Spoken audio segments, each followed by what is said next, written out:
Esse podcast é apresentado pela Copastor.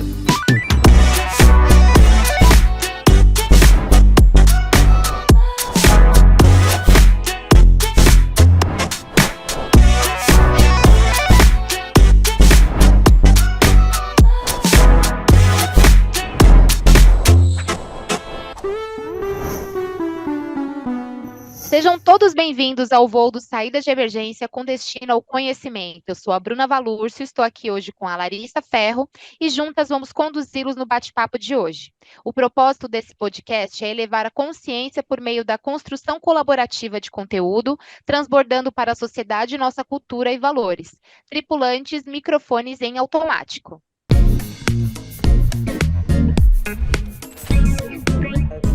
Aversão ou discriminação a pessoas gordas, mais conhecida como gordofobia, ainda é considerado um tabu e gera situações desconfortáveis e desrespeitosas para quem não atende ao padrão estético imposto pela sociedade. Na Constituição brasileira, os direitos igualitários estão assegurados, mas ainda assim, a gordofobia dificulta a inclusão de pessoas gordas e reafirma uma visão distorcida em relação a elas, e impacta não somente na autoaceitação, mas fere direitos básicos, como o uso de transporte, acesso à saúde de qualidade, entre outras questões. O ideal de beleza imposto pela sociedade frequentemente nos afeta na nossa verdadeira essência, nos fazendo sentir de forma que os nossos corpos não são dignos de amor e respeito. Do lado oposto, vem o movimento Body Positive, ou conhecido também como Corpo Livre. Surge como um farol, desafiando esses padrões prejudiciais e celebrando a diversidade de corpos humanos e toda a sua potencialidade. É uma jornada de autodescoberta e empoderamento, uma busca de reconciliar nossa relação com o corpo, mergulhar nas raízes de nossos padrões de pensamento e comportamento, além de direcionar o nosso olhar para as influências familiares, sociais e sentimentais. Podemos começar a compreender como a gordofobia e a negatividade corporal pode ter se enraizado em nossa mente desde cedo. Hoje vamos celebrar todas as formas e tentar quebrar esses estigmas sociais. Como você faz para saber de todas as novidades do Saída de Emergência? É fácil. Siga a gente no Instagram, @saída.pod, no YouTube Copastor Viagens e Turismo e nas principais plataformas. Pessoal, então vamos começar hoje com a apresentação, dos nossos convidados. Nós temos aqui Marco Tomaso. Quer falar, Marco, que tipo de passageiro é você? Boa noite, boa tarde. Gente, eu sou um passageiro, digamos assim, minha vida é dedicada à pesquisa, atendimento, tudo isso. Eu me formei na Universidade de São Paulo. Durante muito tempo, eu atuei no Instituto de Psiquiatria do Hospital das Clínicas da USP, e em pesquisa e atendimento. Dentro até desse tema muito interessante que você levantou, eu trabalho com emagrecimento, com compulsão alimentar, e fui consultor de um projeto muito legal da Unilever Dove, a campanha pela Real Beleza. E a gente tinha muita oportunidade de colocar essa questão da beleza, da autoestima. Eu sou credenciado pela Associação Brasileira para Estudo da Obesidade e introduzi um programa de prevenção de transtornos alimentares nas principais agências de modelo aqui do Brasil. São 26, 27 anos que trabalho também com essa população, que também está insatisfeita. Você colocou uma coisa muito legal, que é padrão. Eu gostaria, depois você me der a oportunidade, de falar o que é esse padrão. Claro, a gente vai ter oportunidade sim. E aí, vamos também apresentar a Larissa Ferro, aqui, nossa apresentadora convidada, para falar sobre esse assunto. Larissa, que passageira é você? Eu sou uma mulher gorda, que eu venho buscando essa aceitação e também desenvolver um pouquinho sobre esse tema há um tempo, na minha vida. E eu sou uma pessoa que já tive problemas com alimentação, eu já tive muito problema com aceitar comer direito, eu achava que isso aí era um problema comigo, mas hoje eu já tenho uma relação muito melhor com essa questão, como me alimentar e entender quais são os gatilhos para essa compulsão. Então, essa sou eu, vamos falar um pouquinho de um tema que eu gosto bastante. Vamos juntos. Vamos lá, gente. Então, vamos começar esse primeiro bloco, com esse tema aqui, que é um tema, assim, que tem muito assunto, né? Talvez a gente não consiga falar sobre tudo e todas as coisas que a gente gostaria aqui hoje, mas a gente vai tentar aí dar umas boas pinceladas. Vamos começar com a Larissa, então. A Lari, a gente chama ela de Lari, né? A Lari trabalha aqui na Copa Astur e a gente já tem até essa intimidade. Então, vamos começar com você, Lari. A gente está aqui com uma pessoa especialista, né? Ele pode também, daqui a pouco a gente vai direcionar essa pergunta para ele também, mas existe o estigma sobre uma pessoa gorda, de ser uma pessoa gorda e não ser saudável, né? Que nem sempre são sinônimos. Ou ou que é possível ser gordo e ter saúde, enfim, tem todas essas questões que são sempre faladas, né? Quando as pessoas muitas vezes justificam a gordofobia com essa frase, né? Ah, mas estou preocupada com a sua saúde. Com certeza você já deve ter ouvido isso alguma vez. Quais são, na sua opinião, os estereótipos prejudiciais associados às pessoas gordas, né? E como que você lida com isso no seu dia a dia, sendo uma pessoa declarada gorda? Então, eu acho que o principal é quando as pessoas vêm com esse cuidado que tem, né? Vamos dizer assim, falando que por você ser gorda, você não é saudável. E muitas vezes não é assim que funciona, porque não importa que eu seja gorda, que eu não cuide da minha saúde. Foi igual eu falei no início, né? Antes eu tinha um problema com a minha alimentação, então eu não comia direito. Eu ia sempre pelo lado de comer coisas não saudáveis. A pandemia, querendo ou não, acabou me ajudando com isso, porque eu comecei a comer coisas mais naturais. Então, minha saúde melhorou.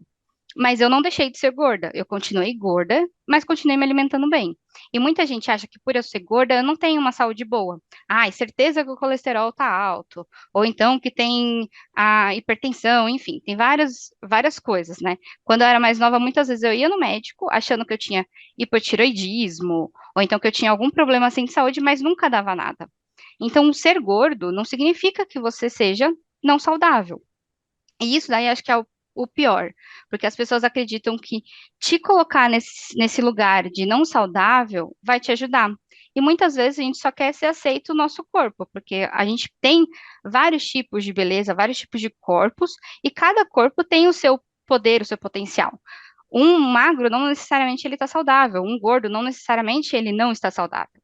Eu comecei a ver isso quando eu comecei a estudar um pouco sobre o corpo livre, a ver pessoas que têm o mesmo padrão de corpo que eu, que se exercitava, que fazia coisas pela própria saúde, mas que não eram magras, né? Então, eu acho que nesse lado é o que a gente tenta sempre tirar esses estigmas, né? Que eu, como corpo gordo, eu não sou não saudável. Eu tenho minha saúde, eu corro atrás de me cuidar, fazer exercício, me alimentar melhor, evitar coisas que não fazem bem para mim. E claro, né, entender que em alguns desses casos os gatilhos são muito presentes, porque eu tenho também ansiedade, eu sofro de ansiedade. Então, em alguns momentos, a ansiedade ela me toma e aí eu vou para a minha compulsão alimentar, que é o que a gente tem. Então, isso daí a gente também tem que entender quais são os gatilhos. Eu já entendi que algumas coisas, quando eu fico mais nervosa, mais estressada, eu vou correr para o que me dá mais saciedade, mais prazer, né, que são os doces. Então a gente começa a entender, e quando você começa a entender isso, você sabe como minimizar, como levar isso para um lado menos prejudicial para você. Mas a sociedade ela precisa entender que não necessariamente por eu ser gorda eu não sou saudável. Eu corro atrás dos meus exames, eu faço todos os meus check-ups e eu tô sempre em dia. Então é mesmo a sociedade parar com esse olhar preconceituoso. Certo. E, doutor Marco, ouvindo, né, todo o discurso da Larissa, a resposta dela, não sei se o senhor tem alguma coisa que queira complementar sobre isso, trazer para a gente a respeito desse tema. Veja, é bastante. Tecnicamente, existem duas posições. Quando você fala em gordo, você pode falar em determinados graus, certo? Então, tem estudos mostrando que as pessoas que têm um determinado, sem generalizar, tem magro doente, tem gordo saudável, tem gordo doente. Agora, existe um estudo feito até por uma endocrinologista brasileira no Canadá. O que ela fez? Ela fez uma amostra grande de pessoas acima do peso. Então, o que ela conclui? Que uma pequena alteração aqui, outra pequena alteração ali, outra ali, não sei o quê, poderia levar a pessoa, embora os exames não estejam alterados, a ter, digamos, um risco estatístico maior. Tem gordo que morre com 100 anos, tem magro que morre com 20. E a gente tem outros fatores associados: tabagismo, sedentarismo. Um magro fumante sedentário é uma bomba relógio também. Então, você tem que ver tudo isso num determinado contexto. Eu acho que a Larissa levantou um ponto muito importante, que é o fator da ansiedade na obesidade e no engordar. Veja, nós falamos hoje não em obesidade, nós falamos em obesidades, querendo com isso dizer que causas diferentes atuam em pessoas diferentes, provocando o mesmo efeito, aumento do tecido gorduroso. Em vários desses casos, a psicologia entra especialmente nisso, no controle da ansiedade, da depressão. Veja, enquanto se falava, lá Hipócrates, 400 anos antes de Cristo, já falava em dieta, não com essa palavra, em exercício, a parte psicológica começa a ser levantada um pouco depois da Segunda Guerra. Quer dizer, é muito recente, é muito abstrato. Então, muitas pessoas se perdem um pouquinho nisso. Agora, existe um estigma, a gordofobia, tanto que no tratamento psicológico da obesidade e do sobrepeso, tem um lado que a nutrição não faz, tudo isso que é feito pela psicologia. A gente desmontar essa personalidade gorda, que foi agredida, que foi traumatizada, que foi rejeitada, que teve apelido, que, sabe, que coisa de zombaria. A menina que chega e diz assim: eu fazia piada de mim mesmo. Me odeio por isso. Elas muitas vezes falam chorando, mas era a maneira que eu tinha de me incluir. Pensa. Quer dizer, então ela tinha todos aqueles apelidos, rolha de poço, papapá, gorda, não sei o quê, papapá. E ela era obrigada, para ser incluída, a se ridicularizar. Então, sempre a coadjuvante, ela amiga engraçadinha, que apresentava os garotos para as coleguinhas, e ela odeia isso. Agora, ela consegue, depois de tentativas, emagrecer. Se ela não se ressignificar esse comportamento, ela volta a engordar.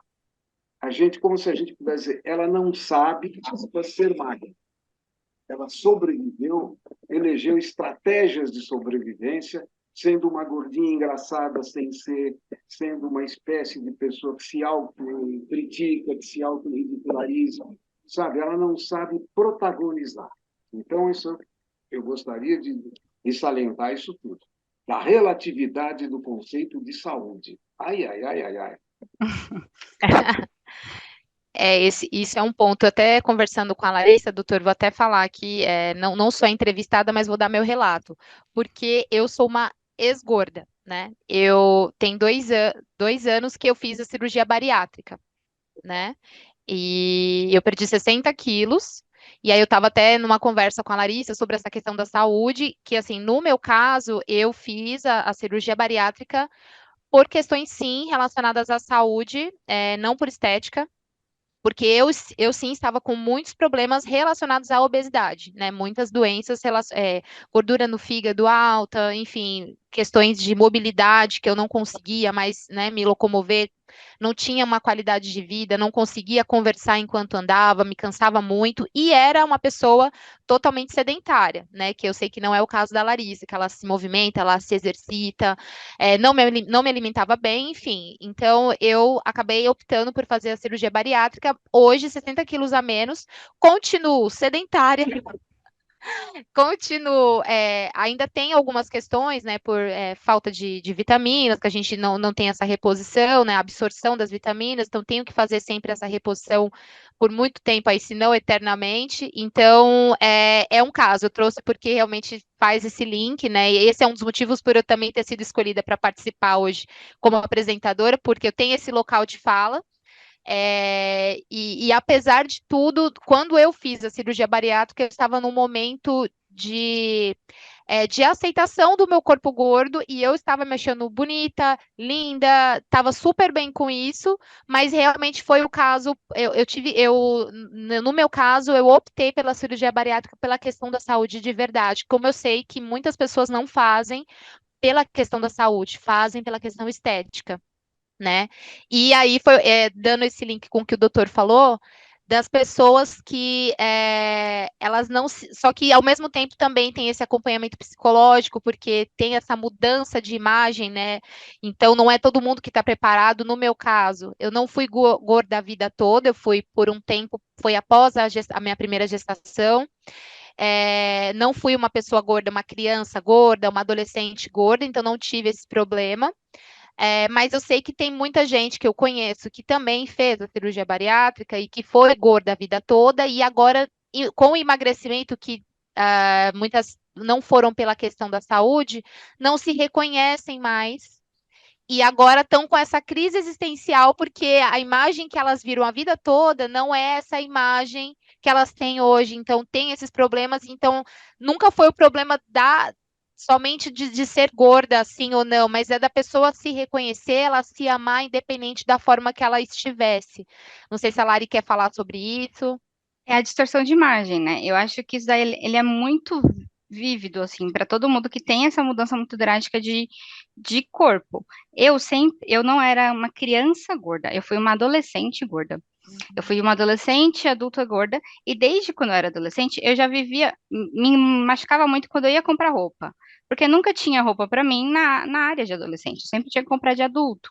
E depois de adulto, não tinha na área de adulto, eu tinha que comprar em lojas específicas para gordo, que nunca tinha roupas estilosas, nem nada disso. Eu sempre fui muito frustrada com isso. E em 2018, quando eu comecei a encontrar roupas que realmente fossem estilosas para mim, onde eu comecei a me ver como pessoa bonita. Porque aí eu conseguia me olhar no espelho, e o espelho, ele sempre é muito vilão, né? Mas ele me ajudou muito nessa minha aceitação. Porque eu conseguia me olhar no espelho de uma maneira delicada, né? Eu me olhava com carinho. Eu falo muitas vezes para as pessoas que não conseguem se aceitar ainda, eu falo, você tem que começar a se olhar no espelho com carinho. Olhar as partes que você não gosta e falar, beleza, eu não gosto disso, por que que eu não gosto disso? Eu não gosto disso porque a sociedade me impôs, porque isso aí também acontece, ou eu não gosto disso porque realmente é uma questão que me machuca. E eu comecei a me olhar com muito mais carinho. E aí eu fui atrás de lojas que tivessem roupas estilosas, porque isso daí aumenta a sua autoestima, começa a te mostrar que você pode sim ser uma mulher bonita, mesmo sendo gorda. Porque muita gente não acha, né? Tanto que a palavra gorda, hoje, ainda é tido como um sinônimo ruim. Eu tive isso em uma das conversas, em família mesmo, que a gente estava com meus primos, e nessa conversa, um primo meu falou assim, você não é gordinha, você é gordelícia. Eu falei, não, eu sou gorda. Gorda é uma característica minha. Isso daí não é ruim. Eu sou uma delícia também, sou, mas eu sou gorda, é normal, ok. Então, assim como uma pessoa magra é bonita, eu, como gorda, eu também sou. Então, a gente precisa tirar essa questão da palavra gordo ser uma palavra feia. Porque tudo que remete a gordo remete a uma questão feia, remete a degradar a pessoa, né? Então, eu sempre tento trazer isso na família, ou então na minha sociedade, para as pessoas que eu conheço, que ser gordo não é ruim. Ser gordo é uma característica física, assim como a pessoa ela é magra, ou então ela tem cabelo curto, tem cabelo longo, isso é uma característica da pessoa. Então eu comecei a me aceitar muito mais a partir disso, né? E foi lá em 2018 que eu comecei a me ver, e a Marília Mendonça me ajudou muito nisso, porque a primeira vez que eu usei um cropped, eu usei por conta do que ela disse. Porque até então eu achava que corpos como o meu não podiam ser mostrados. Eles tinham que ser sempre cobertos, né? Então eu usava a maior quantidade de roupa, me cobria, e aí eu fui e usei cropped pela primeira vez. Desde então não parei mais. Mas quando eu usei, foi muito incômodo para mim, porque eu, gorda, não me achava digna de usar aquele tipo de roupa, coloquei para ir num samba ainda. E aí eu usei, tirei foto, me senti bonita. Então, essa parte de você conseguir encontrar coisas e lugares que te deixam bem, né? Hoje a sociedade ela tem um mercado voltado para isso, porque eles perceberam que fazer o mercado para pessoas gordas é rentável, capitalismo aí, né? Que tanto destrói a imagem quanto também eleva. Então eles começaram a ter mais lojas com roupas estilosas, né? Isso aí me ajudou muito no meu processo de aceitação e no meu processo de imagem bonita. Não sei se eu desviei um pouco do foco. Ah, não, tudo bem. A gente vai chegar também nesse ponto, então você acabou adiantando e trouxe esses pontos que são legais, mas, doutor, com relação a até o que eu falei, né, da pessoa que foi. Primeiro, veja bem, nós temos graus gordos, né? Uhum, Existe obesidade mórbida, aí você não pode falar que essa pessoa é saudável. sim. Agora, primeiro, você está de parabéns por ter feito como fez. O que acontece? O peso muda antes que a cabeça. Se a cabeça não mudar, o peso volta. Então, é muito comum a gente ver uma pessoa como você, que emagreceu 60, 70 quilos, dizendo: epa, eu não vou caber na poltrona do cinema. Ela cabe com folga, mas a imagem corporal não mudou ainda. Então, isso é um aspecto importante que eu queria ressaltar. Ou seja, a imagem corporal tem que ser retrabalhada. O que é a imagem corporal? É a visão que eu tenho do corpo na mente, acompanhada das emoções, dos sentimentos, do histórico da pessoa. Certo? Outra coisa, pegando um link no que a Larissa falou. Quando você trabalha com beleza, você tem pelo menos 3 pilares. Ser bonito, biológico. É simetria, relação cintura-quadril, lábios carnudos, tudo bem. Olhos brilhantes. Estar bonito, toda a tecnologia da beleza. Aquele cabelo que disfarça um queixo, por exemplo, proeminente, aquela questão que ressalta um olho bonito, sabe? A atividade física, a nutrição, a moda. Veja bem, quando você consegue comprar a roupa que você gosta, não a roupa que cabe, muda um pouquinho. E, finalmente, o ponto principal que a gente trabalha na psicologia é o sentir-se bonito. Você é bonita, está bonita. Se você não se sentir bonita, é aí que convencimento. Não é olhar para o espelho e dizer: olha, não. Entender que a beleza não está em... O que é padrão? É um atributo, pensa bem, padrão ou norma. Um atributo que 50% das pessoas possam ostentar. A inteligência do Einstein é fantástica, mas não é padrão. Eu sempre cito o Bolt, aquele corredor, que corre 100 metros em 9 segundos e qualquer coisa. É maravilhoso, mas não é padrão. Então, quando a gente pega o bombardeio de mídia falando em padrão, nós estamos significando atrizes, modelos, etc. O biotipo que 1% da humanidade apresenta, exceções genéticas. Então, primeira coisa, o padrão não é padrão. Certo? Segundo, não existe em matéria de beleza o mais que, o menos que. Existe o diferente de. Então, você pode me dizer, quem que você acha mais bonita, A ou B? Ah, eu digo A. É minha amiga, eu vi mais vezes, é mais simpática. Aí você faz a pergunta, prova. Não tenho como provar. Eu não tenho um belezômetro. Pronto, botei A. Sabe? Então, quer dizer, existem coisas meramente opinativas. Segundo, não há beleza sem saúde e sem autoestima. Não há beleza sem saúde, sem autoestima. E beleza é um conceito aplicável a todas as idades, a todos os biotipos, a todas as etnias. Sabe? Pensa bem, aquilo que faz a beleza render é a autoestima, a atratividade física é um componente de um substrato maior que é a beleza. Comunicação, simplicidade, cultura, a forma de se expressar, sabe, empatia, quer dizer, então isso faz com que a beleza renda. E a beleza é diversa, sei lá, sabe? Como é que eu vou dizer, uma oriental é mais bonita que uma ocidental? Não sei, não sei, sabe? Então, agora, o que existe aí é uma pressão violenta da moda, da mídia, da publicidade em cima disso. Tem um estudo nos Estados Unidos, nós não temos o equivalente no Brasil, mas com a globalização se aplica. 80% das mulheres que aparecem na televisão estão abaixo do peso. 15% no peso, 5% acima, fazendo papéis meio jocosos, meio... Sabe? Quer dizer, então a gente passa por uma lavagem cerebral. Pensa bem. Quantas meninas já brincaram de Barbie? Nossa, não brincar. E a Barbie agora foi corrigida, mas ela é colocada numa proporção normal, é um ET. Ela tem 45 de cintura, 12 não sei qual de altura. Mas pensa bem, a menina tangibilizou beleza ali. Ela brincou com a Barbie, a Barbie dormiu com a Barbie, vestiu a Barbie. Aí ela vai para a TV. Ela pega aqueles programas em que a apresentadora é magra, sarada, turbinada e conta para todo mundo quantas dietas ela fez, quantas cirurgias plásticas ela fez, papapá, papapá. Aí ela vai, a banda que ela gosta tem uma menina que emagreceu não sei quanto. Aí ela vai para a novela das 6, das 7, das 8, das 9, das 10, das 11. Quer dizer, é como se aquilo ocorresse como uma lavagem cerebral, condicionando um padrão que não existe. Não existe. Mas Sabe? é tão imposto em todas as vias, né, que a gente acaba acreditando nisso. Pô, Porque eu vou fica citar em todas as áreas. um dado do estudo da Dove. Foi feito um estudo com 10 países.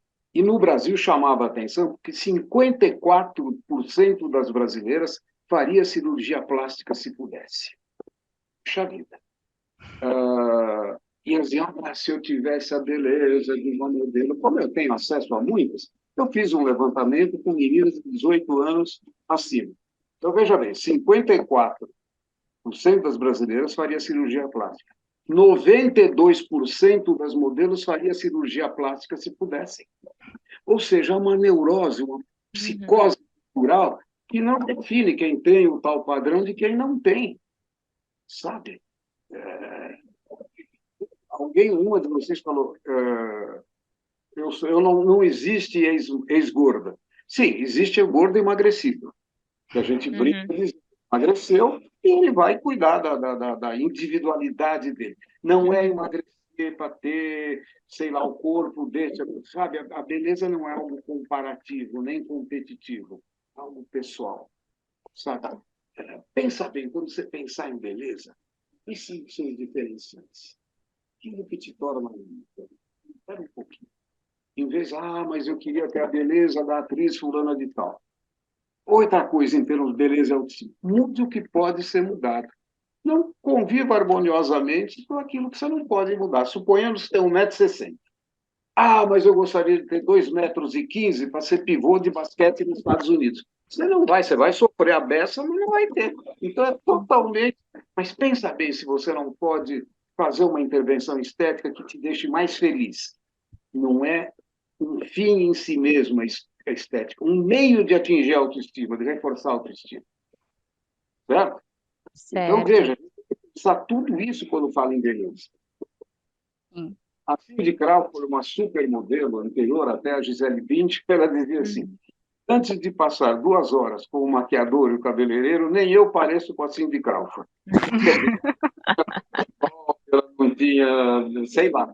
Quer dizer, então existe uma ilusão, imagens produzidas antes, durante e depois, que filmam horas para 30 segundos, que são, sabe? Quer dizer, há uma lavagem cerebral em cima da mulher. Pensa bem, se a gente voltar 50, 60 anos atrás, a menina era comparada com a menina mais bonita da classe, a menina mais bonita, talvez, da escola. Hoje, ela é comparada com as mulheres mais bonitas do mundo, escolhidas a dedo, produzidas antes, durante e após. Então, a autoestima cai. É injusto, né? É injusto você comparar uma pessoa da escola com uma pessoa que é produzida, que foi criada para aquilo, né? É a melhor coisa. É como eu gosto, sou esportista, vou me comparar com o Bolt? É dó, né? Não sei se ele é mais feliz do que a gente, não sei. Se você quiser, em essência, ser bonita é ser feliz. Pensa nisso. Se você pesasse 10 quilos a menos, o que mudaria na sua cabeça, na sua felicidade com isso? Certo? E até aproveitando a fala do Sr. Marco a respeito de mídia, né, que a mídia impõe e desde sempre a gente aprende o que é o belo, né? Que é o definido pelo que é belo, sempre relacionado quando a gente fala de corpo, é a mulher magra, né? Aquele corpo magro. E isso é sempre associado ao belo, é o estereótipo do belo. Mas a mídia hoje, né, com as redes sociais, assim, tem os dois lados, né? Tem a parte negativa, mas tem a parte positiva também. E aí eu queria perguntar para a Larissa o que hoje as redes sociais e essa voz que as pessoas têm hoje em dia, né? Todo mundo tem voz ali. E a gente sabe que esse movimento do corpo livre, ele acontece de forma em massa, né? Tem bastante gente hoje. Hoje nós temos pessoas que têm essa representatividade, né? Então, nós temos pessoas que estão ali, que representam todos os tipos de corpos, todas as condições que nós temos. Então, falando com todos os públicos diferentes que existem, o que isso influenciou nessa sua descoberta pelo corpo livre, o Lari? A rede social ela foi fundamental, porque tem uma página, inclusive, que se chama Movimento Corpo Livre. Essa página no Instagram, ela foi gerenciada, uma das pessoas que cuidam dela é a Alexandra, que no YouTube começou a falar sobre gordofobia. Até então eu não conhecia esse termo, eu não sabia como que funcionava, e foi minha irmã que trouxe isso para mim. Então, quando eu comecei a ver sobre isso, as redes, ela começou a me ajudar, porque eu comecei a parar de olhar só o que me era imposto. Então, a TV tinha muita gente magra, nunca eu encontrava alguém que tivesse o meu biotipo, que fosse bem-sucedido na TV, por exemplo. Então, eu comecei a ver isso dentro das redes sociais, dentro do Instagram, na época do Facebook também. Então a gente começou a encontrar pessoas que fossem parecidas comigo. E aí foi onde eu comecei a ver, não, mas existe beleza em corpos que não sejam os que estão ali em novelas, em revistas, em passarelas. E foi então que eu comecei a entender isso e tomar isso para mim.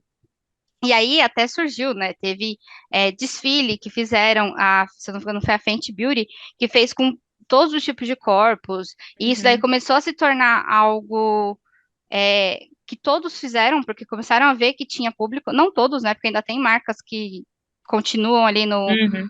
extremo magro, mas isso aí começou a trazer mais naturalidade pra gente. Então a gente começou a ter com quem se identificar. Antes a gente não tinha, a gente via uma pessoa gorda geralmente nas novelas, nos filmes, eram aquela pessoa que era secundária, que sempre estava ali como suporte, ou então A que engraçada, né? a que tava sempre era o estereótipo do lado que deu ruim, né? Eu falo muito no filme dos Vingadores, que o Thor, apareceu como ele tava péssimo, muito ruim, quando ele apareceu gordo no filme. E ele sempre foi muito musculoso. Então, ele saiu de uma pessoa muito boa para uma pessoa ruim quando ele se tornou gordo. Então, sempre a gente se via nesse lado, né? Num lado não bom. Então, quando a gente começou a ter visão de que a gente pode sim ser uma pessoa bem-sucedida, que a gente pode escrever livro, fazer filme, tá em desfile, isso daí começa a ter representatividade, a gente começar a se colocar nesses lugares, né, que antes não eram dignos de corpos gordos.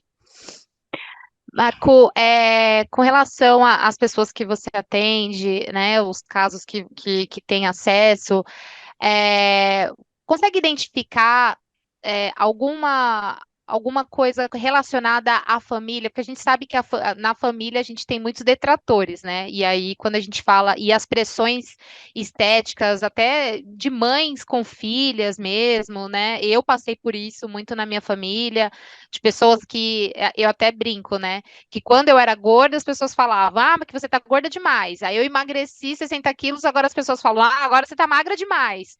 Então, assim, as pessoas nunca estão satisfeitas. Se a gente não está bem com a gente mesmo, né? Se a gente não tem a gente não se entendeu com o nosso corpo, a gente vai viver sempre em busca da perfeição em prol da opinião das pessoas, né? E aí, como que é isso? Quais são, se você pode trazer algum caso aqui para a gente, de como isso influencia, né, diretamente nas percepções que a gente tem sobre os nossos corpos? Veja, além desse lado familiar que eu vou abrir, existe na área de saúde, profissionais de saúde Sim, gordofóbicos. sim. Muito. Profissionais de saúde gordofóbicos. Mas a família tem muito. Mamãe, na sua idade, que eu fazia, você está muito gorda, ninguém vai gostar de você, sabe? Quer dizer, olha, eu já levei ela em quantos lugares. Então a criança começa a escutar isso ela se sente massacrada, não querida, vira uma espécie de rejeição. E aí, quando você emagrece, diz, olha, mas sabe que você era mais bonita quando era gordinha? É um negócio assim, mas existe tia que dá palpite, mãe que dá palpite, aquela criança ou aquela mulher que evita uma reunião familiar, que ela não veja as pessoas há muito tempo, que vão dizer, nossa, você está fazendo dieta? Olha, você é tão linda, sua cabeça é tão bonita, seu rosto é tão bonito. Uhum. Isso é o Quer dizer, principal. Nossa, você é tão bonito de rosto. Era só emagrecer um pouquinho a Esse é barriga. clássico. Uhum. Clássico. ou então coisa assim, ninguém vai gostar de você se você for gorda, sabe? Os homens não gostam de mim. Então existem coisas tão terríveis ditas por pessoas que são importantes na vida da mulher, da pessoa. Parece que são sentenças, sabe? A mãe que faz maravilha, ela faz academia, ótimo, até a avó faz academia, é muito bonito. Porém, cuidado com o que ela vai dizer para essa filha. Cuidado, sabe? Ela pode provocar inconscientemente até uma engorda, um protesto, engordar como um protesto. E a gente vê por que aquela pessoa engordou. Claro, tem pessoas, tem mulheres que se enfeiam, aspas, né, para diminuir o poder de atração, a sensualidade, etc. Sabe? Então, veja, quando você trabalha psicologicamente com isso, você tem que ir um pouco além. Aquela famosa pergunta que a gente faz: você quer mesmo emagrecer? Claro, senão não estaria aqui. Mas com isso a gente levanta a possibilidade dela ter um ganho secundário estando gorda. Agora, entenda bem, a gente começou falando se é saudável ou não é saudável. Nós abordamos a parte física, mas será que emocionalmente essa menina que escutou o tempo inteiro que ela é gorda, que ela não sei o quê, como está a saúde mental dela? Geralmente é Existem destruída, né? destruída, ansiedade, depressão, estresse, um sentimento de não pertencer, sabe? Daí vem as loucuras para emagrecer, sabe aquela coisa? E você veja, o sonho de muitas pessoas não é emagrecer, é ser emagrecida. Um agente externo que lhe emagreça, mas habitualmente na contramão da ciência. Certo? Você falou das redes sociais. De vez em quando, de vez em sempre, você abre lá um produto milagroso para emagrecer. Do manequim 58 ao 38 em 15 dias. E lá, cuidado, efeito colateral, sua roupa vai cair. A pessoa vê aquilo, ela tentou tanta coisa que ela vai. Eu já protestei no Facebook, já tirei vários do ar, porque não tem base daquilo, não tem base. É picaretagem, charlatanismo. Quando foi lançada uma das canetas de emagrecimento, vários profissionais de saúde foram entrevistados, jornalistas sérios, e apareceu um picareta aí, alguns que dizem assim, pegam trechos de profissionais e de jornalistas, editam como se falasse do produto deles. Isso é criminoso. É criminoso você pegar um profissional sério, um jornalista sério, e dizer, olha, viu, a seguinte depoimento a respeito, sei lá o nome daquela porcaria, Magrol, não sei como é que era. Quer dizer, então, veja, isso tem uma penetração muito grande. Isso tem. Sabe, você pega a mente daquela pessoa que foi tão torturada que ela quer se livrar daquilo para ontem. Ela quer se livrar daquilo para Para ela se ontem. sentir aceita o quanto antes, né? Então ela vai recorrer a qualquer coisa que seja Uhum. rápido, porque ela quer ter aquela aceitação rápida, que aquilo seja visível, né? E muitas vezes não é pelo lado saudável, é sempre prejudicando ainda mais a saúde. Com certeza. Inclusive charlatânico, se é que eu posso usar um termo assim. Você não tem nenhum produto que te emagreça. Veja, não, porque você participa do emagrecimento. Claro, Uhum. você é protagonista. Mas não, eu elegi uma porcaria. Habitualmente vem do Oriente, vem não sei da onde, um médico chinês. Aí você pede o nome do médico, o nome dele, quais são. Então, médicos da Harvard. Por favor, o nome desses médicos, sabe? O que ninguém queria, como é que é? O que ninguém quer te contar a respeito do emagrecimento. Tem pulseira que emagrece. Como é que é? Como é que chama isso? Fora os remédios. As pílulas, as gomas, né, que ajudam no emagrecimento, tudo. Os shakes e tudo mais. Eu brinco com as nutricionistas, vamos lançar uma dieta, um copo d'água e um palito. Mas não pode ser uma água assim, tem que ser aquela água que veio do Everest. Né? Tá caro isso. E o palito também não é, aquele que era do subsolo da Sibéria. Puxa vida, imagina, precisa custar caro. Quer dizer, infelizmente, a pessoa entra nisso. Ela está desesperada, ela sofreu uma série de preconceitos, ela foi rejeitada, sabe? Ela tentou e não conseguiu. Então, é muito sério a indústria do emagrecimento. A sim. É. indústria O senhor tinha comentado sobre a gordofobia na área da saúde, né? E aí eu tenho um outro relato aqui de uma coisa que eu sofri na pandemia, porque eu tive Covid 2 vezes, né? Diagnosticado. E a primeira, eu fiquei muito mal e eu estava com 114 quilos. E aí foi onde eu tive um gatilho, porque eu fiquei com o pulmão bem prejudicado, né? Pulmão de vidro, que eles falam, né? E aí fiz vários exames para descartar trombose e tudo mais. Tava assim, todo mundo naquela situação, bem no auge da pandemia mesmo, todo mundo com síndrome do pânico, era o meu caso, com medo de morrer e sem saber o que estava acontecendo e tantos óbitos que aconteceram, e eu ouvi. Quando eu fui ter a alta para casa, depois de ficar 12 horas no hospital, fazendo diversos exames, o médico me dizer assim: você deu sorte. Eu falei, por que que eu dei sorte? Ele falou, porque você é uma obesa que não entubou. E se você entubasse, você não voltava para casa. O médico falou isso para mim. E isso foi um gatilho, eu confesso até. Eu tinha os problemas, como eu disse, relacionados à obesidade, e foram esses os principais motivos para eu optar pela bariátrica. Porém, esse foi o meu principal gatilho, porque uma semana depois eu já fui correr atrás da cirurgia dos exames, enfim, fui buscar o médico que me atendeu e tudo mais, porque esse foi o gatilho, eu fiquei morrendo de medo. Eu falei, nossa, eu ia morrer porque eu sou gorda. E ele me falou com essas palavras, e a gente sabe que isso acontece muito de pessoa, e até de estrutura mesmo, as pessoas não serem atendidas por não terem a estrutura correta para pessoas gordas, as pessoas sempre, qualquer problema de saúde que seja, sempre são relacionados à obesidade, mesmo que não esteja comprovado que seja por conta da obesidade, as pessoas sempre vão relacionar tudo a isso, né? Recentemente morreu uma senhora porque não tinha maca para o peso dela. Uhum. Isso é um caso que chegou até a gente.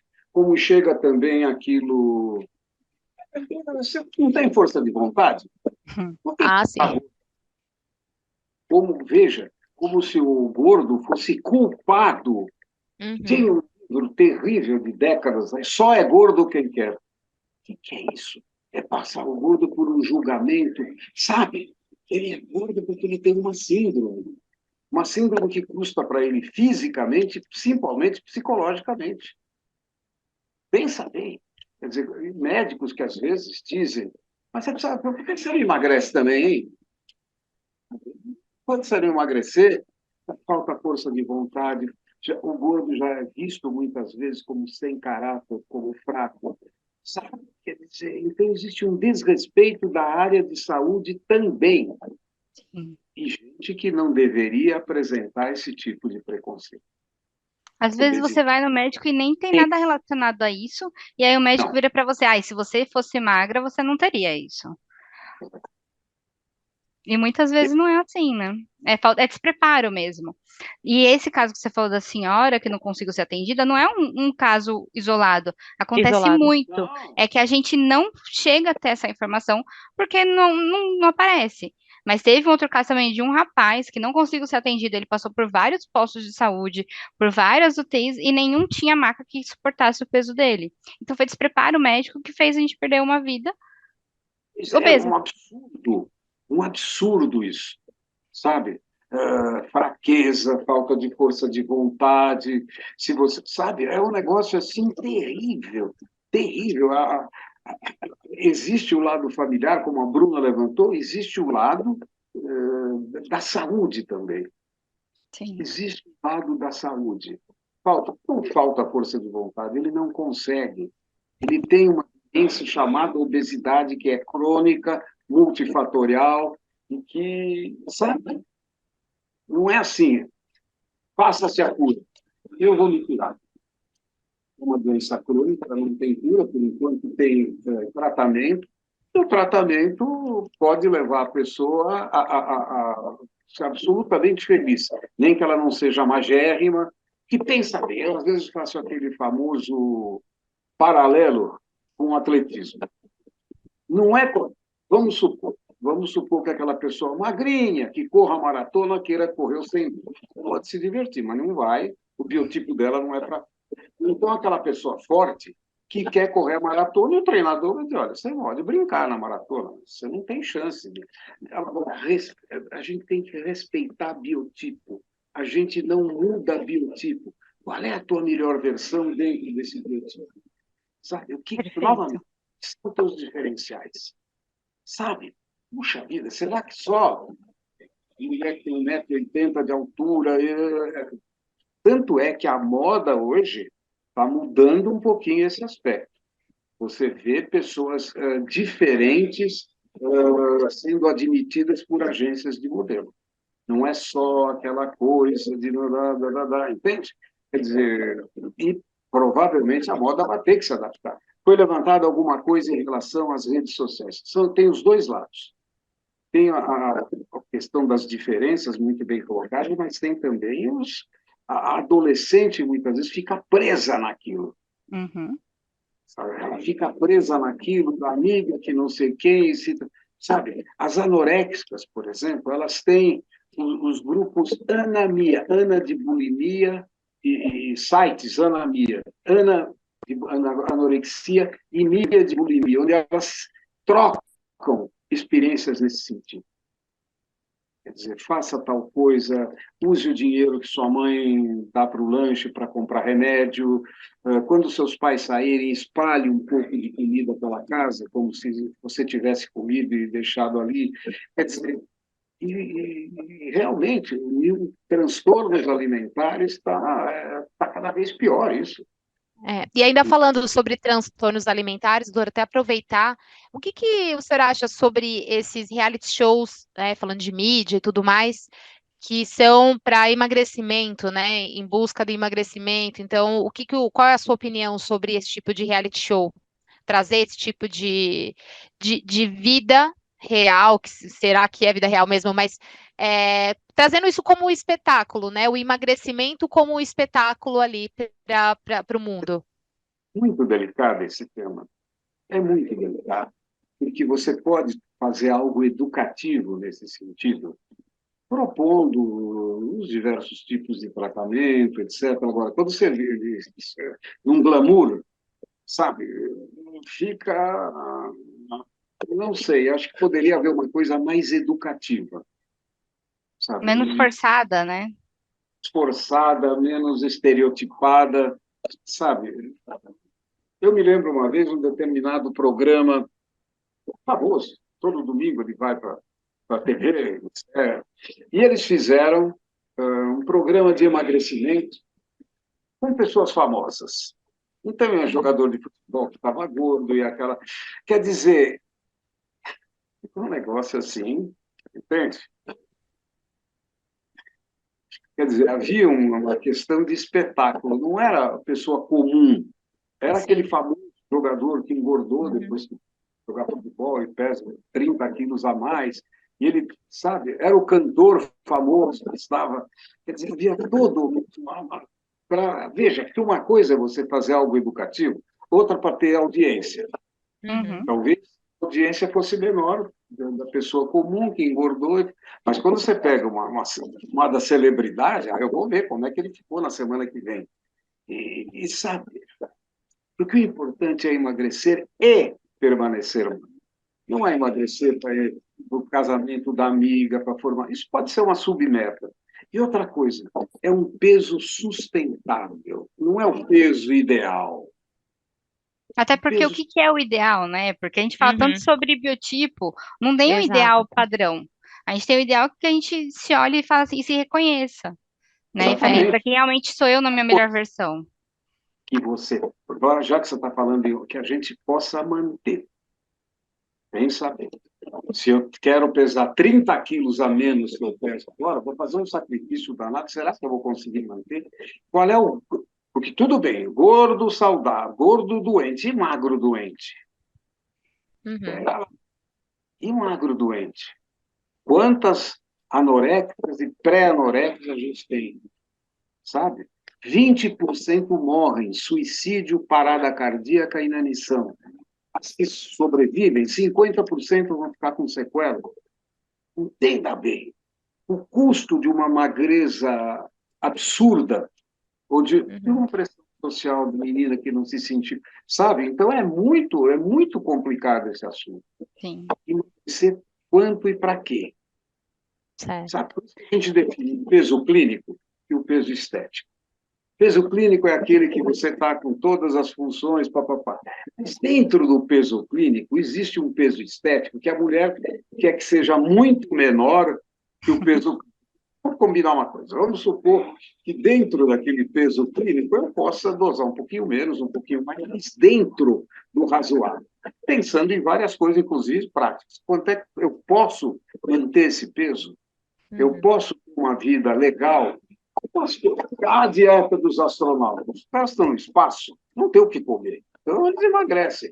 Como é na vida da gente, a vida social, a vida profissional, como é, não o ideal, mas o real, como é a realidade da gente. Sabe, quantas horas eu posso me dedicar para a semana se eu não sou atleta, atividade física? Eu posso treinar 5 horas por dia? Não posso, mas eu posso treinar. Quer dizer, então eu tenho que conciliar tudo isso para fazer um combo pessoal, individual, não é daquela atriz, daquela atleta, daquela modelo, sei lá de quem, sabe? Não fazer É dietas mirabolantes, né? Ter uma relação saudável com a comida, comer de tudo e comer bem para você viver. claro, quando você faz uma dieta mirabolante, você vai ter o regime, vamos chamar de outra, a compulsão alimentar de amanhã. Sim. Só para a gente começar aí, o papo está muito bom, a gente ficaria aqui horas conversando, mas a gente tem um tempo aqui também, né? Mas eu acho que uma das coisas que eu queria perguntar para o doutor porque aqui hoje nós estamos duas mulheres, né, debatendo sobre isso com você, mas por que o senhor acha que esse assunto sobre a estética do gordo, a gente sabe, tem gordas e gordos, né? E claro, o preconceito com os gordos também tem, mas a questão da estética, né? Da estética da mulher tem que ser sempre a mulher magra, o homem tudo bem, a gente vê isso até no dia a dia, né? O homem, casou, ficou barrigudo, tudo bem. A mulher, ela se descuidou, a mulher relaxou e o homem é consequência. Uma coisa que eu ouvi no churrasco de família esse final de semana, eu engordei porque ela cozinha muito bem. E tá tudo bem. Agora, a mulher, ela não, ela relaxou. O que o senhor acha sobre isso? Por que sempre o peso é maior para a mulher do que para o homem? Eu gostaria de voltar um pouquinho, eu sei que nós estamos... Pensa bem, pílula anticoncepcional. A mulher, nos anos 50, aparecia na mídia fazendo comerciais para a família, para o marido, para os filhos. E com a pílula anticoncepcional, ela começa a planejar a vida dela, quando ela vai engravidar, quanto mais... E o mercado a descobre. Espera. Então, a mulher só fazia... Agora, ela é agente econômico tão grande quanto o homem.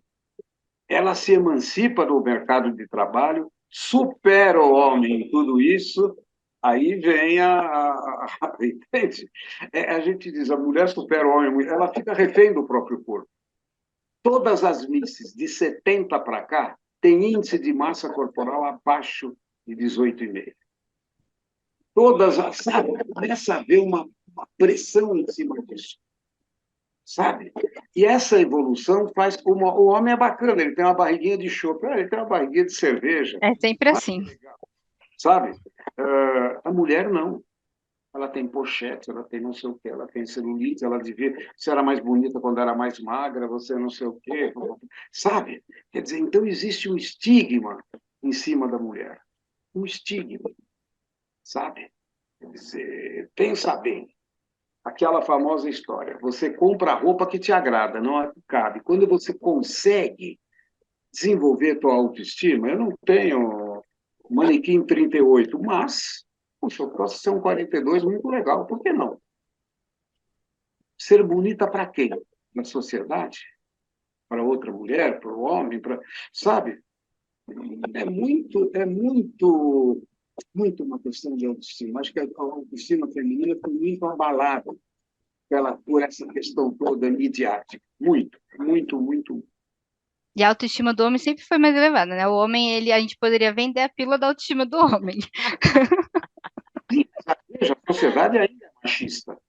Sim. Ainda é machista. Muitas vezes você vê comentário em cima de uma figura pública qualquer que tem celulite. Ah, fulano de celulite. Fulano engordou. Fulano, sabe? Quer dizer, não existe isso. Figura pública, a gente parece que tem o direito de falar coisas que... E as mulheres são atingidas globalmente com isso. Sim. Então, imagina se fulana, que é super atriz, tem celulite, imagina ser... Sabe? Eu escrevi durante mais de 10 anos na revista Boa Forma. Eu tinha uma coluna chamada Divã, que as meninas podiam perguntar o que elas quisessem, mas era só sobre emagrecimento. Então a gente aqueles casos, olha, eu engordei 2 quilos e meu namorado disse que tá. A minha amiga, sabe? Então havia uma preocupação muito violenta naquilo. Outros temas não apareciam. Sabe? Uma vez ou outra aparecia um tema grave, de pânico, por exemplo, de depressão, mas habitualmente a comida. Ter que, sabe? Porque tá enraizado isso mesmo, né? E aí, só para a gente, então, ir para os finalmente aqui da nossa conversa, Lari, quais são as estratégias práticas, né, que você pode trazer aqui como mensagem para as pessoas que queiram adotar, para começar a se sentir mais confortáveis e confiantes com seus próprios corpos, independente de estarem magras, gordas, enfim. O que você pode dar de dicas para essas pessoas que falam, sabe aquele famoso assim, nossa, mas como você tem coragem de usar um cropped, né? Como que você tem coragem de mostrar o seu braço? O que você pode dizer para essas pessoas que, nossa, eu admiro a Larissa, eu queria ser que nem ela, como que eu faço? Quais são os passos? Qual é que é a cartilha que você traz aqui pra gente? Primeiro que não é fácil, não é linear. Eu sempre trago muito isso, porque tem dias que eu tô me sentindo maravilhosa e tem dias que eu não tô me sentindo assim. Então, primeiro, entender que não é linear, que vai ser sempre um alto e baixo. Buscar sempre interagir com pessoas que têm o mesmo biotipo que você. Ai, mas o meu ideal não é ser igual ao que eu sou hoje. Tudo bem, mas você tem que começar a olhar que pessoas com o mesmo biotipo que os seus são bonitas também. Então, entender isso para depois você começar a olhar, não, eu já entendi que eu sou bonita, mas eu ainda quero emagrecer. Ok, é um desejo seu. Então, entender que não é linear, buscar seguir pessoas e acompanhar pessoas que têm o mesmo biotipo. E uma coisa que a própria Rihanna falou em uma entrevista, que quando ela não está se sentindo fabulosa, nem nada disso, é fingir. Você finge que naquele momento você tá, entendeu? Porque às vezes a única coisa que você precisa é colocar na sua cabeça que você é. Porque às vezes a nossa própria cabeça vai querer tirar isso da gente. A gente tá linda, a gente tá recebendo elogio, a gente tá se vendo bonita, mas a nossa cabeça fala: não, você não é digna disso, você não tá bonita. Então, às vezes, a gente tem que meter um carão, um sorriso no rosto e fingir que tá ali tudo aquilo, porque às vezes é a única forma da gente driblar essa fase ruim. Então, acho que é isso que eu deixo um pouquinho para quem tá começando nessa fase de aceitação. E não é linear, gente, vai ter altos e baixos sempre. Legal, Lari. E para encerrar, doutor Marcos, como que a gente pode apoiar, né, e ser aliados de pessoas que enfrentam gordofobia no dia a dia, que têm esses problemas?